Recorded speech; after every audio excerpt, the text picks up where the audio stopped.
Thank you very much, Mr. Speaker. Mr. Speaker, in July 2008, just outside of Portage La Prairie, Tim McLean was brutally murdered on a bus by Vince Lee, who was then later deemed not criminally responsible. So, as you can imagine, this is something that is certainly very, very important in my riding of Portage-Lisgar, as well as the province of Manitoba, and certainly, I believe, Canadians across the country. But I want to ask my honourable colleague if he could talk a little bit about what this bill would do for victims and for their families. And I'm thinking of Tim's mom, Carol de Delay, who I've talked to many times. She's worked tirelessly, and she's not only dealing with the horrendous grief, which never ends, for what her son had to endure and how her son died, but with going through all of the fallout from it, and Vince Lee going through certainly different appeal processes and now being given passes.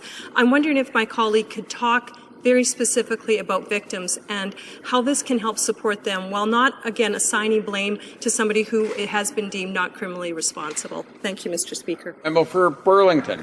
I want to thank the parliamentary secretary for her question. There's a number of things in this legislation for victims, and including one of the amendments that was brought forward by the New Democratic Party, which we unanimously accepted, which included a notification when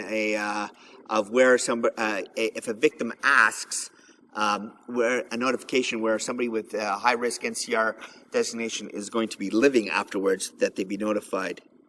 But we have notification on when that discharge is going to happen. We have a non-communication changes to this, so victims don't have to run in or be communicated by somebody with high risk. There's some designations there. We're ensuring the safety of victims be made. And in one area which I heard over and over again as I was listening there as chair of the Justice Committee is on the review boards. Every year they have to go. They don't have to go. They want to go.